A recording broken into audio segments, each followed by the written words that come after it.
Oremos. Novamente, Pai querido, suplicamos teu auxílio e teu trabalho em nossa mente e em nosso coração antes de estudar tua palavra. Em nome de Jesus. Amém. Amém.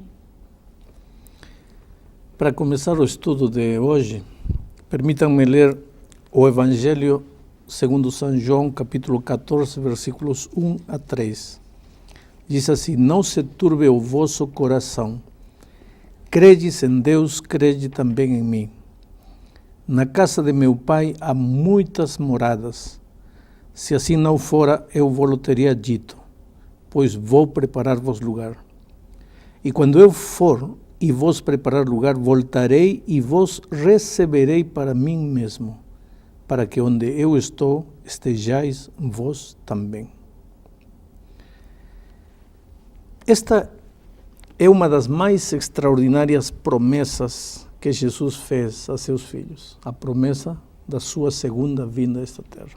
Ele não nos deixou aqui abandonados para o resto da vida. Ele virá, ele voltará para nos levar a morar com ele eternamente. Na Bíblia tem mais de 3.000 promessas. Muitas dessas promessas são promessas condicionais. O que é uma promessa condicional? Existe uma condição. Se você cumprir a condição, Deus cumpre sua promessa. Por exemplo, a promessa de Isaías 58, 13, 14, se retrageres o teu pé de fazer a tua vontade no meu dia santo, e aí vem a promessa. Mas tem uma condição. Agora, esta promessa da volta de Cristo à Terra é incondicional, ou seja, não tem condição. Quando na agenda divina do Pai chegar o dia e a hora da volta de Cristo, Jesus vai voltar. Queira eu ou não, ele vai voltar. Esteja eu preparado ou não, ele virá. Acredite o mundo ou não, Jesus virá. Não depende do homem, Jesus vai vir. Então eu digo sempre, mais vale a gente estar preparado, porque estando ou não estando, Jesus virá. É lógico que nestes dias Deus tem muita paciência com o ser humano. Espera, espera, espera, mas vai chegar um momento quando o pai vai dizer: filho, chegou a hora de trazer meus outros filhos, os sinceros, os bons, aqueles que me procuram. Chega de sofrimento, chega de morto, chega o momento, vai e procura eles. E Cristo virá. A volta de Cristo será o acontecimento mais extraordinário do universo. Muita gente diz que talvez Cristo venha secretamente, apareça por aí, escondido, mas a Bíblia é contundente ao afirmar. Vejam, eu vou ler mais um texto para vocês aqui em Atos, capítulo 1. Diz assim: e estando eles com os olhos fitos no céu, enquanto Jesus subia, eis que 2 varões vestidos de branco, suponho que eram anjos, se puseram ao lado deles. E lhes disseram: varões galileus, por que estáis olhando para as alturas? Esse mesmo Jesus que dentre vós foi assunto ao céu, virá do modo como o vistes subir. Esse mesmo Jesus, assim, corporalmente, do jeito que vocês estão vendo que ele está indo, desse mesmo jeito ele vai voltar. Jesus foi arrebatado por milhões e milhões de anjos. Bom, quando ele voltar, virá rodeado de milhões e milhões de anjos.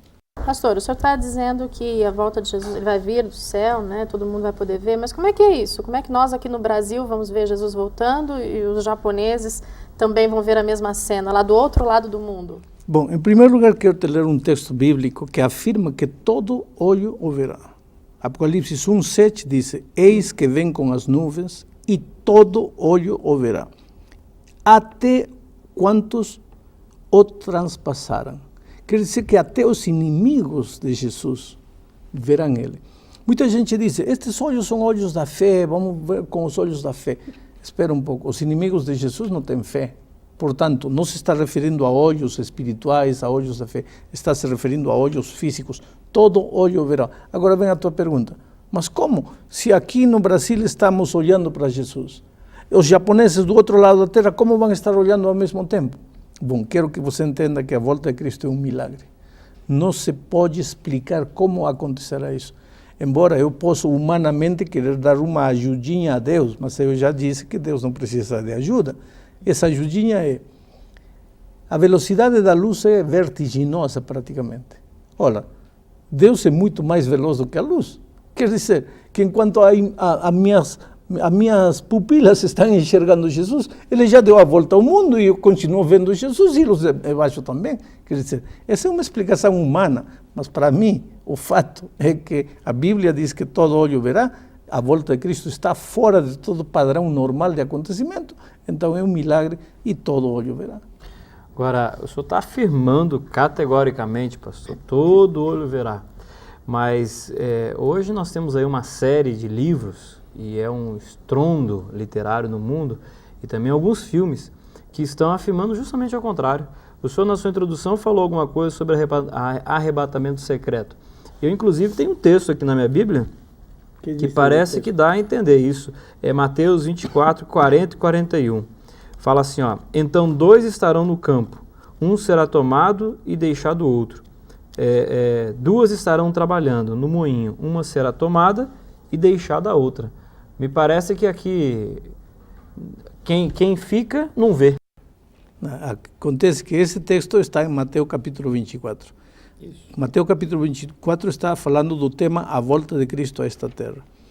Antes do versículo que você leu, e volto a repetir aqui algo que estudamos na primeira lição, não tire o texto do contexto. Leia, se você quer entender, porque se você tirar um versículo do contexto, vai fazer dizer a Bíblia coisas que a Bíblia nunca disse. Para entender o que a Bíblia diz como um todo, tem que interpretar o texto dentro do contexto. E para entender o que o contexto diz, uns versos antes do 40, você leu o 40, diz, a partir do versículo 37, vou ler, diz assim: pois assim como nos dias de Noé, também será a vinda do Filho do Homem. O que passava nos dias de Noé?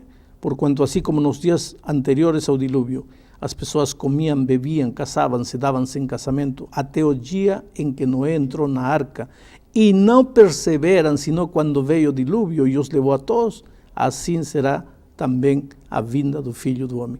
De que está falando Jesus aqui? Que quando Cristo venha, as pessoas não saberão que Cristo vai voltar. Estão aí casando-se, bebendo, brincando, jogando bola, fazendo tudo na vida normal, nada vai acontecer. Nos dias de Noé foi assim, todo mundo tranquilo, e de repente o dilúvio, surpresiva. Agora, na volta de Cristo, as pessoas estarão aí em suas atividades comuns, na vida diária, e de repente Cristo voltando. Então o tema desse texto é a surpresiva vinda de Cristo. Aí entra o versículo 40, diz: então 2 estarão no campo. Um estará preparado para ir, o outro não.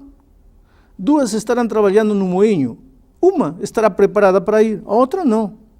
E o versículo 42 encerra e diz: portanto, vigiai, porque não sabeis o dia em que vosso Deus virá. Ou seja, o tema aqui não é um vai ser arrebatado secretamente, outro não vai saber. Esse não é o tema. O tema é a surpresiva volta de Cristo, em que um estará preparado e o outro não estará preparado. Por exemplo, nós estamos aqui falando do tema Cristo vai voltar, já os sinais de Cristo anunciam que está na época, no tempo em que ele vai voltar, mas há milhões e milhões de seres humanos que não estão nem aí. Então, quando Cristo voltar, os que estão preparados irão, e os outros ficarão. É porque esses dias eu fiquei com um pouco de medo, porque eu li uma frase num carro dizendo que em caso de carro desgovernado é porque aconteceu o arrebatamento. Então eu não preciso ter medo disso. Absolutamente. Nem de estar do lado do motorista, nem de estar fora do carro. Os únicos textos que falam desse possível arrebatamento secreto são estes. E falariam de arrebatamento secreto tirando esses 2 textos do contexto. Agora, dentro do contexto, está falando de não estar preparado para encontrar-se com Cristo. Pastor, e com relação à data, né? Existem pessoas, de vez em quando aparecem pessoas que estudam a Bíblia, estudiosos da Bíblia, que marcam uma data, alguma coisa assim, ou pelo menos aproximadamente, a gente não poderia saber, daqui a 10 anos, daqui a 15 anos. Mateus 24, 36 diz: mas a respeito daquele dia e hora, ninguém sabe, nem os anjos dos céus, nem o Filho, senão o Pai. Pronto. Acabou. Ninguém sabe.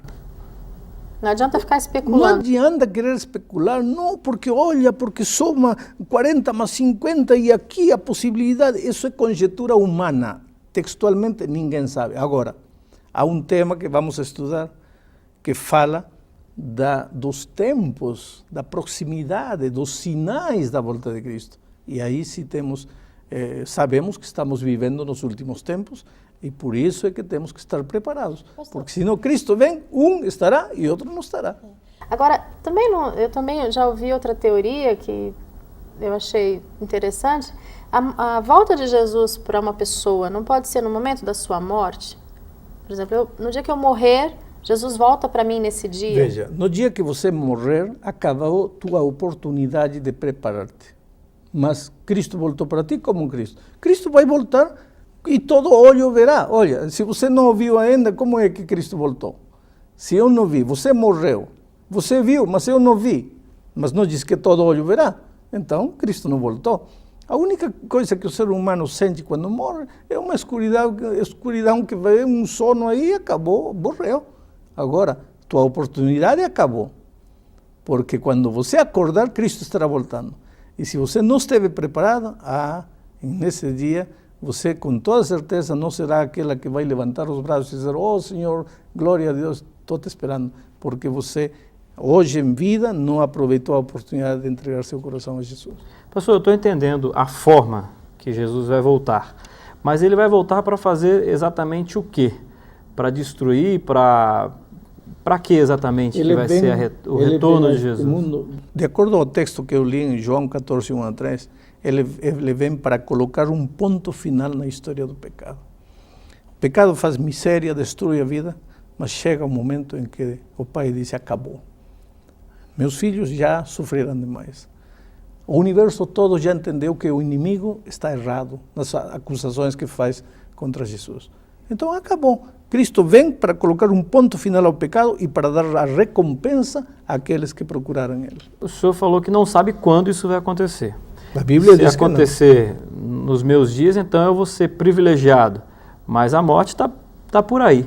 E se eu tiver morrido, o que vai acontecer? Jesus voltou e eu não vou ver. Se você morreu em Cristo, quando estudarmos o tema do milênio, vamos a ver que antes da volta de Cristo, você vai ressuscitar para ver Cristo voltando.